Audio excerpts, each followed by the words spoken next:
I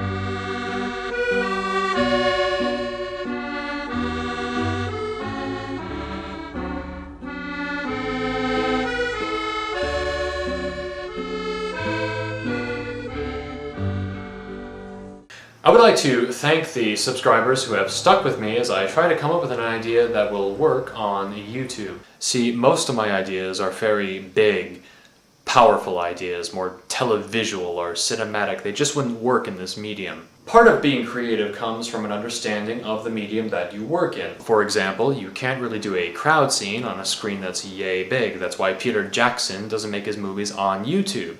Of course, you can probably still watch Peter Jackson movies on YouTube in little 10-minute chunks, so go see if you can find a clip of the Battle of Helm's Deep, and I think you will agree with me, it works much better in a theater. By the same token, nobody needs to see a 20-foot tall Emelina.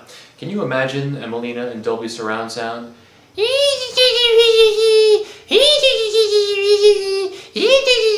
That would put me right off my popcorn. 20-foot tall Numdoll, on the other hand, that is a different story. Anyway, the point is, you've got to understand the medium that you work in, what works where. But now I've come up with a great new character, much better than that Reverend Cornelius, whatever the fuck his name is, and I think you're just going to love him. I'm going to get him out to you just as soon as I finalize the details and get it down on paper. In the meantime, I would like to offer some friendly advice to those people who are posting their videos on YouTube in the hopes that it will lead to an acting career. Now, personally, I don't mind you people stealing work off professional actors just because you look good on camera and your face is well known. That's just great. The more the merrier. But what you've got to understand is acting is a craft. It's not about looking pretty or being able to say your lines without tripping over them too many times. I know that's worked for Drew Barrymore, but she comes from a very well-respected Hollywood acting dynasty, and producers are willing to, make allowances. If you want a sustainable career in this industry, you have got to know your craft. You need the skills to survive. Now imagine that me and the guy who plays the blue-collar comedy character, what's this called? Boring Dispatcher. Imagine me and the Boring Dispatcher are up for the same role. And it's pretty level pegging. We both get a call back. Who do you think will have the edge? Mr. YouTube or the guy who can do this?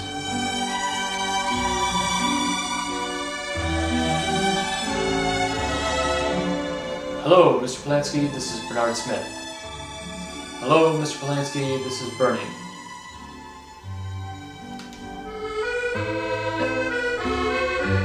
Hello, Mr. Polanski. It's his machine. I hate talking to these things.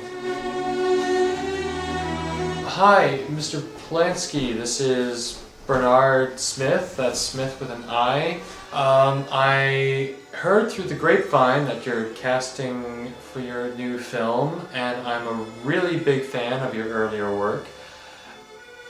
And your later work too. I know a lot of people say you completely lost it during the 80s, but they're wrong. There are definitely occasional flashes of the old Polanski in a lot of your work. So I sent you a couple emails with links to my YouTube channel, which I think will appeal to the interesting, absurdist auteur side of you that's still buried in there somewhere. You should check out the Church of Blow. Follow me. No. Oh, and I am willing to travel abroad. I know you won't be coming to America anytime soon, which is probably a good thing. I do have some nieces that are around that age. So yeah, check out my work. Thanks, bye.